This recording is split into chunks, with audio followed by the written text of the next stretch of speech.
Bismillahirrahmanirrahim. Assalamualaikum warahmatullahi wabarakatuh.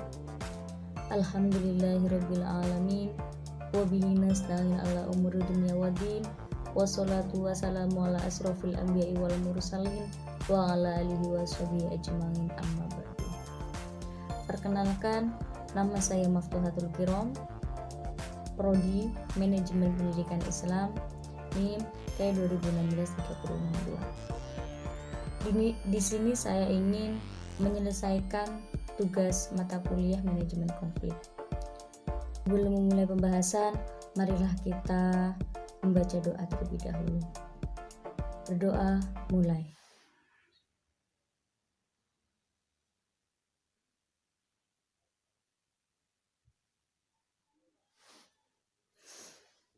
Doa selesai. Untuk kedua, kita lanjut ke pembahasan. Selanjutnya di sini memahami praktik-praktik pengelolaan interaksi dan konflik. Nah, pengelolaan konflik pada dasarnya adalah setiap upaya intervensi atau untuk mencegah aktualisasi, menghentikan dan menyelesaikan konflik. Dalam salah satu atau lebih tahap konflik dalam pandangan Christberg tahun 1982 dan 1998 memiliki Bob Grafo yang tahap-tahap kehidupannya berjalan secara siklikal. Maksudnya di sini adalah bermula dari sumbernya, kemunculannya, memicu awalnya, eskalasi dan skaliasinya, terminasinya, sehingga kehasil dan konsekuensinya itu kemudian berawal lagi sebagai sumber konflik yang baru dan seterusnya. Sumber konflik itu adalah kondisi-kondisi laten dan aktual yang memproduksi keyakinan atau kepercayaan tentang adanya tujuan-tujuan yang tidak selaras. Ia berasal dari konstruk teoretik atau asumsi dasar tentang sifat manusia dan proses sosial yang mengikutinya. Misalnya seperti ini, secara internal manusia memiliki insting agresif, mudah frustasi dan sebagainya. Nah, secara internasional hubungan antar manusia dapat mengarah pada dan diwarnai oleh proses-proses sosial yang disintegrated. Hal-hal inilah yang secara laten maupun aktual yang menjadi sumber-sumber konflik. Kemunculan konflik merupakan rasa atau kesadaran kolektif yang dapat menghasilkan ketidakpuasan relatif terhadap pihak-pihak lain.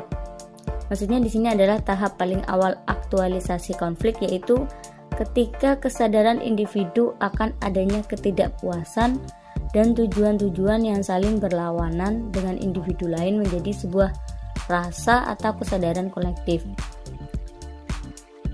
Meskipun demikian, dalam model segitiga konflik yang dikembangkan oleh Pengabean tahun 1998 yang mengidentifikasikan 3 dimensi konflik: situasi, sikap, perilaku. Tahap ini belum menghasilkan perilaku konflik, baru ada tahap berikutnya, pemicu awal aktualisasi konflik menjadi semakin terlihat. Di sini juga pengelolaan konflik dapat dicegah atau dikelola dengan disiplin, yaitu tadi disiplin. Yang kedua ada pertimbangan pengalaman dalam tahapan kehidupan. Ketiga, komunikasi. Keempat, mendengarkan secara aktif. Kelima, teknik atau keahlian untuk mengelola konflik. Yang pertama itu disiplin. Disiplin ini mempertahankan sikap disiplin dapat digunakan untuk mengelola dan mencegah konflik. Manajer perawat harus mengetahui dan memahami peraturan-peraturan yang ada dalam organisasi. Nah, jika manajer itu belum paham, mereka harus mencari bantuan untuk memahaminya. Yang kedua, pertimbangan pengalaman dalam tahapan kehidupan. Konflik dapat dikelola dengan mendukung perawat untuk mencapai tujuan sesuai dengan pengalaman dan tahapan kehidupannya. Yang ketiga, komunikasi. Suatu komunikasi yang baik akan menciptakan lingkungan yang terapeutik dan kondusif.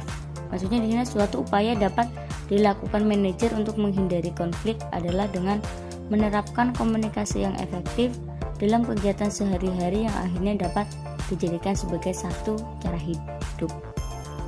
Yang keempat, mendengarkan secara aktif. Maksudnya mendengarkan secara aktif ini merupakan hal yang penting untuk mengelola konflik, untuk memastikan bahwa penerimaan para manajer perawat telah memiliki pemahaman yang benar.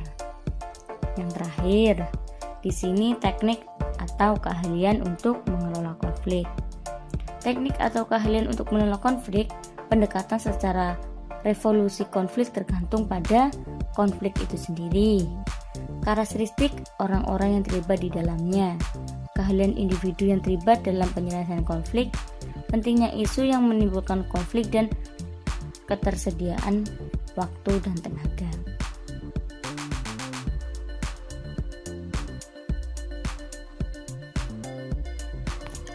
Video kedua di sini memahami keberagaman berbagai perspektif tentang konflik dan penyelesaian konflik. Nah, keberagaman itu sendiri merupakan anugerah yang diperoleh dari Tuhan Yang Maha Esa.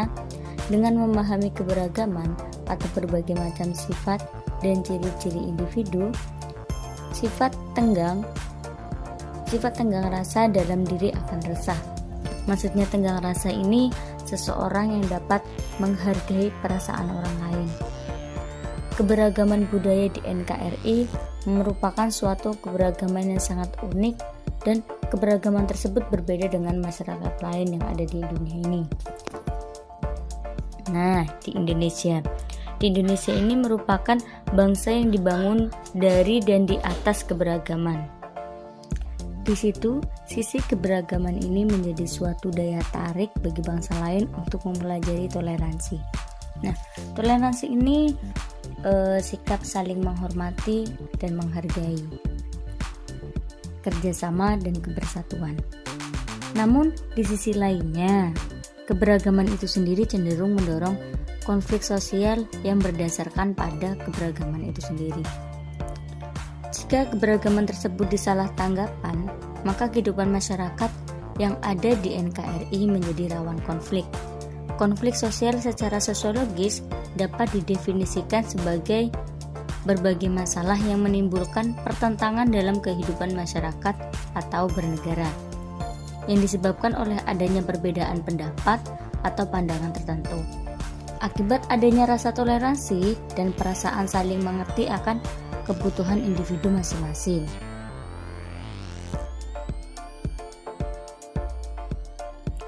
Konflik juga biasanya terjadi akibat adanya perbedaan pandangan antara dua atau lebih kelompok masyarakat di suatu wilayah. Hanya saja, banyak orang yang memanfaatkan konflik ini untuk kepentingan lain, hingga pecah menjadi lebih besar. Kepribadian seseorang dibentuk secara internal dan eksternal, yakni dalam lingkungan keluarga maupun masyarakat. Setiap masyarakat memiliki nilai-nilai dan norma-norma sosial yang beragam. Apa yang dianggap baik oleh suatu masyarakat tertentu belum tentu sama dengan apa yang dianggap baik oleh masyarakat lainnya. Misalnya seperti ini, orang Batak dengan Papua yang memiliki budaya berbeda, jelas akan membedakan pola pikir atau karakter yang berbeda pula. Usaha manusia untuk meredakan pertikaian atau konflik dalam mencapai kestabilan dinamakan dengan akomodasi. Nah, di sini juga ada pihak-pihak yang berkonflik kemudian saling menyesuaikan diri pada keadaan tersebut dengan cara kerjasama. Bentuk-bentuk akomodasi yaitu yang pertama ada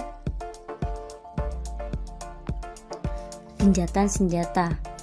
Maksudnya genjatan senjata adalah penangguhan permusuhan untuk jangka waktu tertentu guna melakukan suatu pekerjaan tertentu yang tidak boleh diganggu. Yang kedua, arbitrase. Maksudnya di sini adalah suatu perselisihan yang langsung dihentikan oleh pihak ketiga yang memberikan keputusan dan diterima serta ditaati oleh kedua belah pihak. Yang ketiga, mediasi. Mediasi itu penghentian pertikaian oleh pihak ketiga tetapi tidak diberikan keputusan yang mengikat. Yang keempat, konsiliasi. Maksudnya dari konsiliasi itu usaha untuk mempertemukan keinginan pihak-pihak yang berselisih sehingga tercapai persetujuan yang sama.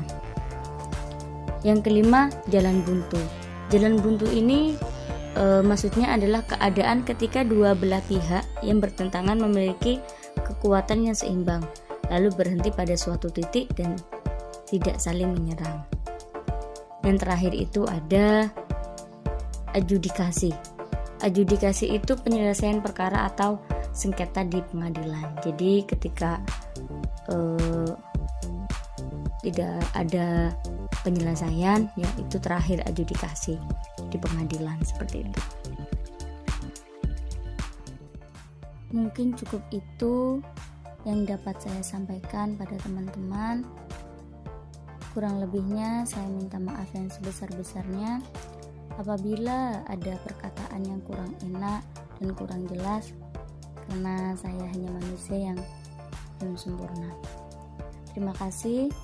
Sebelum itu marilah kita baca hamdalah terlebih dahulu. Wallahu muwaffiq ila aqwamit thoriq. Assalamualaikum warahmatullahi wabarakatuh.